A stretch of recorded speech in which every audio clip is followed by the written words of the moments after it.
भारत के सभी माता पिता को मैं नमस्कार कहता हूँ और आप तक एक मैसेज पहुँचाना चाहता हूँ। भारतीय स्कूल में जब भी कोई चीज़ पढ़ाई जाती है उसके बाद उनके एग्ज़ाम्स होते हैं। एग्ज़ाम्स मैक्सिमम टाइम थियरी होते हैं, जहाँ पे बच्चे लिखते हैं, एक ऑर्डर पेपर पे लिखते हैं, उस पे टीचर इवैल्यूएट करती है, यानी कि कितने मार्क्स बच्चे को मिले हैं वो बताती है और हमेशा लिखती है कि उसको कितने मार्क्स मिले और कितने में से मिले।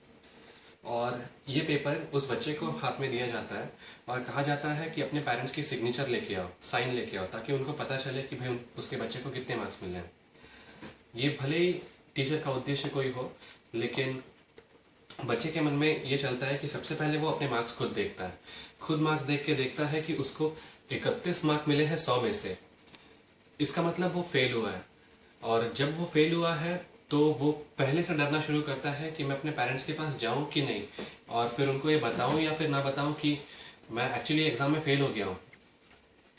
और जब भी हिम्मत करके वो बच्चा आप तक आता है ऐसे मार्क्स का पेपर लेके, तो आप उसको प्रोत्साहन देने के जगह या फिर उसकी वजह पूछने के जगह आप उसी को और डांट देते हो, और डांट के ये बताते हो कि भाई तू फेल हुआ है, बाजू वाले बंदे को देख, या फिर किसी हायर टॉपर को देख, टॉपर कितना हुआ है। पर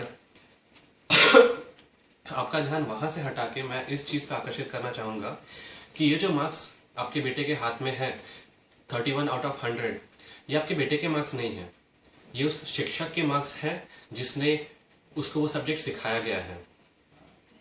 जब यहाँ पे फेलियर का मार्क बनता है तो इसमें वो बच्चा फेल नहीं हुआ है, वो शिक्षक फेल हुआ है जो उसको वो सब्जेक्ट समझा नहीं पाया।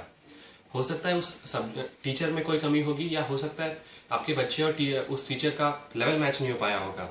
वो टीचर बच्चे के लेवल तक जाके उसको पढ़ा नहीं पाया। हर बार शिक्षक का यही फर्ज होता है कि वो हर एक बच्चे की मानसिक क्षमता को समझे और उसको उस तरह से पढ़ाए जिस तरह से वो समझ पाए। हर छात्र अलग होता है, सब बच्चे डिफरेंट वे से सीखते हैं। मैं विजुअल लर्नर हूँ, यानी कि मैं फोटो से सीखता हूँ। मुझे जब भी आप ऐसे कोई चीज़ें लिख के दो, मैं नहीं पढ़ पाता। मैं भी बचपन में बहुत बार फेल हुआ हूँ, लेकिन इतना सब फेल होने के बाद भी, अपनी इंजीनियरिंग में बहुत बार फेल होने के बाद भी, आज मैं ऑस्ट्रेलिया में हूँ। मैं मास्टर्स ऑफ बायोटेक्नोलॉजी यहाँ पे कर रहा हूँ क्वींसलैंड यूनिवर्सिटी ऑफ टेक्नोलॉजी में।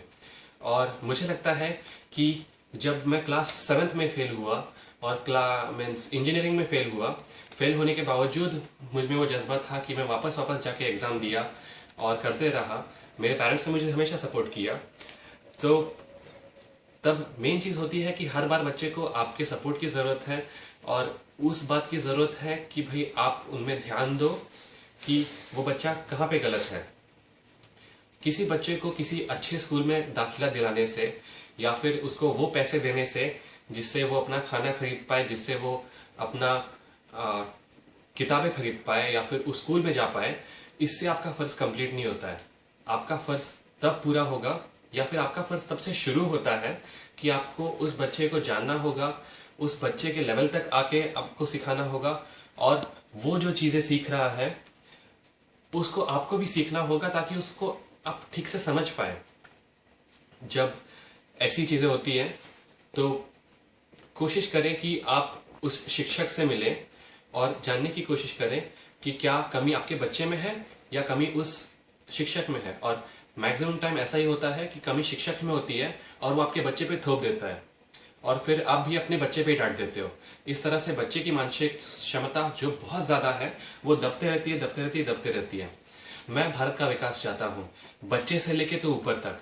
तो इसलिए सिर्फ आपसे विनती करता हूँ कि आप बच्चों को देखो, सुनो, समझो, और प्लीज़ भारत के प्रगति में अपना योगदान दो। मेरा नाम तपेश डोंगरे, और वीडियो देखने के लिए धन्यवाद।